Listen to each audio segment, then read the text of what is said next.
এখান থেকে আমরা প্রচুর উদ্ধার করছিলাম। আমরা দেখতে পাচ্ছি একটি বাড়ি, সেটির বাড়িটি তালাবদ্ধ রয়েছে। পুলিশ এই মাসুম এই রুমটা দেখেন তো, তালা মারলো কেটা? এখান থেকে আমরা প্রচুর মাদক, তারপরে মারামারি করার সামগ্রী এগুলো উদ্ধার করছি এই রুম থেকে। এখন আবার এটা তালা মারছে মনে হয়।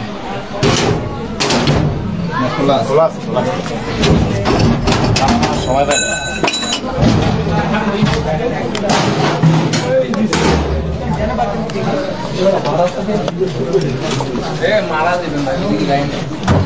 ওই যে ওরকম জিনিস ছিল, এই যে দেখেন হেলমেট টেলমেট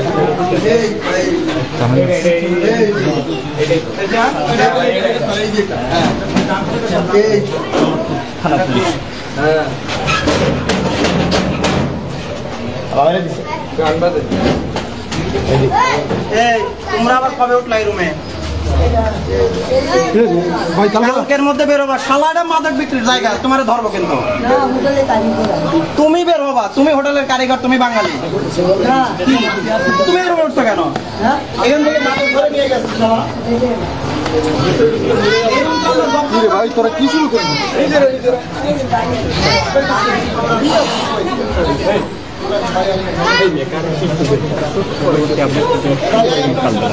দর্শক, আমরা সরাসরি সংযুক্ত ছিলাম। আমরা আবারও যুক্ত হব আপনাদের সাথে, দেখানোর চেষ্টা করব পরবর্তী আপডেট।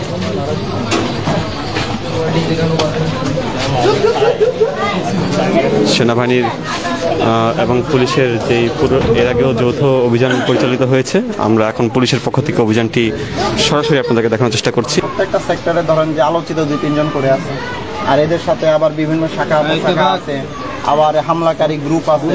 হ্যাঁ, এরপরে এই কিশোর গ্যাং, এই যে আমরা ঢুকলে এরা বলে দেয়, তাই না? হ্যাঁ,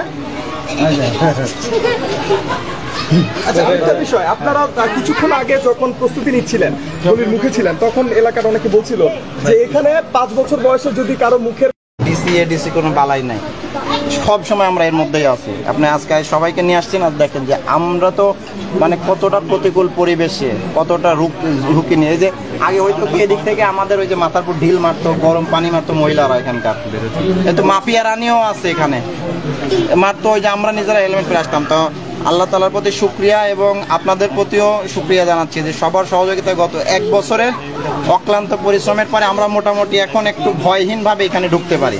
আগে তো দেখবেন যত অভিযান হয়তো সব ভেতরে, এখন তো আপনি দেখলেন যে ওই যে কোটি কোটি টাকার বিল্ডিং এর কাজ আটকায় রাখছি। আরো দেখাচ্ছি আপনাকে যে আমরা যেখানে পুলিশের সাথে জেনেভা ক্যাম্প নিয়ে মোহাম্মদপুরের বিষয়টা নিয়ে যখনই কথা বলা হয়, পুলিশের পক্ষ থেকে বলা হয় যে এইটা এত সহজে ঠিক করা সম্ভব না। আসলে এইটা কেন ভাই? আপনার সাগর থেকে মাছ ধরে যদি বলেন আমি মাছ শেষ করে ফেলছি, তা হবে?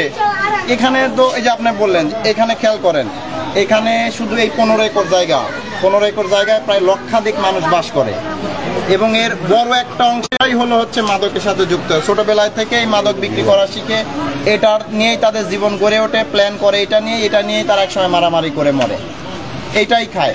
এখন এখান থেকে এদের তো বাইরে কোনো সুযোগ নাই। আমি যেমন নাটোর থেকে ঢাকায় এসে প্রতিষ্ঠিত হয়েছি, এরা তো জেনেভা ক্যাম্প থেকে ওই অপোজিটে শেরে বাংলায় গিয়ে প্রতিষ্ঠিত হওয়ার সুযোগ নাই। তার এখানের বাইরে কোনো জগৎ নাই, এই জগতের মধ্যে তার সব কিছু। তো এখানে তো কর্মের কোনো সুযোগ নাই, কি করবে এখানে বলেন? এখানে তো আলাদা কাজের কোনো সুযোগ নাই। সবচেয়ে সহজ সেটা হলো মাদক বিক্রি করা। সেটাই তারা করার চেষ্টা করে। আমাদের যতটুকু সামর্থ্য আছে আমরা তো সব কিছু নিয়ে প্রতিনিয়ত থামাচ্ছি। এই যে ধরেন আজকে যে দুর্ঘটনাটা ঘটলো, যে এই 2 পক্ষের মারামারির মধ্যে একজন তো মারা গেল, পরে আহত বিস্ফোরণে। এক্স্যাক্টলি এখন আমরা এটা বলতে পারতেছি না, কারণ এখানে অনেকগুলো ইনফরমেশন আমাদের কাছে আছে, তথ্য আছে। আমরা সর্বশেষ তদন্ত করে এটা বলবো। ভাই আমি বলি, এটা আপনি সরকারের একজন দায়িত্বপ্রাপ্ত কর্মকর্তা হয়ে তো তদন্তের আগেই আরেকজনের কথা শুনে বলবো না। এই ভাই হয়তো একরকম বলবে, আপনি একরকম বলবেন, আমি একরকম বলবো, কিন্তু দিন শেষে আমার তদন্তের শেষে সাক্ষ্য প্রমাণের ভিত্তিতে যেটা সঠিক আমি সেটা বলবো। খেয়াল করেন যে 5 তারিখের রাজনৈতিক পট পরিবর্তনের পরে সবচেয়ে ভালনারেবল হয়ে যায় আমরা। এই সুযোগে এই জেনেভা ক্যাম্পের প্রায় 7 থেকে 8টা মার্ডার হয়। এরপরে গত 1 বছরে এটা আমাদের, তো আমরা মনে করি যে এটা আমাদের সফলতা, যে আমাদের নিরলস পরিশ্রম, অক্লান্ত চেষ্টা এবং দিন রাত এখানে আমাদের অভিযানের ফলে গত 1 বছরে এখানে বড় ধরনের ঘটনা ঘটে না। এই যে 2-1টা মারামারিতে 2টা মার্ডার হয়েছে। একটা মার্ডার হওয়াটাও দুঃখ। অপরাধের মানে কি বলবো, যে আতুর ঘর না, এটা তো কারখানা। অপরাধ এবং অপরাধের কারখানার মধ্যে ধরেন যে আমরা ঠেকায় রাখছি। আজকে আমি দেখেন এখানে পোশাক পরে এখানে আসছি, সাহস নেই, আপনারা আসছেন, এর আগে এখানে কেউ ঢুকারই সাহস পায়নি, এটা তো আমাদের সফলতা। আমাদের অনেক দুর্বলতা আছে, এরপরে আমাদের ধরনের সামর্থ্যের অনেক সীমাবদ্ধতা আছে, কিন্তু ওই যে আজকে আপনাদের আমি যে 7 নম্বরের মধ্যে এরকম একটা ভয়ানক জায়গায় দেখাইলাম যে আপনাকে ইট পাথর ঢিল উপর থেকে আগে গরম পানি মারতো, ঢিল মারতো, সেইখানে আপনাদের নিয়ে আসছে এটা দেখানোর জন্য যে জেনেভা ক্যাম্পের যে ভয়ের আতঙ্কের একটা জায়গা ছিল, সেখান থেকে আমি একেবারে আপনাদের সামনে কথা বলতেছি একদম মাঝখানে, মানে যেখানে আগে মানুষই আসতে ভয় পাইতো। আপনারাও জানেন যে আপনারাও আসতে ভয় পাইতেন। এইখানে পুলিশ যৌথ বাহিনীর সোর্স এসে মার খাইতো, তারা এসে মার খাইতো। এখানে আমরা আজকে এরকম একটা পরিস্থিতিতে আমরা দাঁড়াইছি যে আমরা কতটা সফল হয়েছি। তারপরেও ধরেন এরকম এটা সারাদিন এরা, আরেকটা মজার বিষয় আপনি জানেন যে ডিসি স্যার, আমরা যৌথ বাহিনীর মেজর সাহেব, এই যে মাদকের যে আপনিও কি আতঙ্কিত হয়ে থাকেন যে কেউ কি আবার মাল ভাই আপনি এখন হচ্ছে যে পুরো জাহান্নামের মধ্যে এসে যদি ভয়ে ইয়াতে থাকেন, মানে এমনি জাস্ট বলতেছি যে এখানে যে আসতে পারছি এটা কি আপনি কম সফলতা মনে করতেছেন? মানে আপনারাই বলে, আপনারা তো ছিলেন, আমরা দেখেছি এখানে যারা মাদক যারা সেবন করে বা বাইরে থেকে মাদক সেবীরা আসে কিনা এই ক্যাম্পের ভিতরে নাকি? এই ক্যাম্পে মাদক সেবী শুধু আসেই না, এই ক্যাম্পে হাজার হাজার বাইরের লোক বাস করে। আপনাকে তো দেখাইলাম উদাহরণ থেকে, থাকে না এখানে এরকম আছে ভাই, এটা অস্বীকার করার কিছু নাই। এখানে আসে বলেন, বলেন, এদিকে শুনুন। দেখিয়েছে পরিচয় দিতে দেখছেন, বাইরে থেকে মাদক খাইছে। দর্শক, আমরা দেখছিলাম জেনেভা ক্যাম্পের ভিতরে, যেখানে পুলিশের অভিযানটি চলমান অবস্থায় রয়েছে। এখানে পুলিশের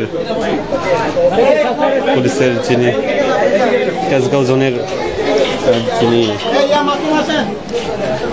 এডিসি রয়েছেন জুয়েল রানা, তার নেতৃত্বে এখানে অভিযানটি পরিচালিত হচ্ছে। আমরা দেখতে পাচ্ছি জেনেভা ক্যাম্পের ঠিক ভিতরে তারা প্রবেশ করছেন। দেখেন কার মধ্যে দিয়ে মানুষ বাস করে। এই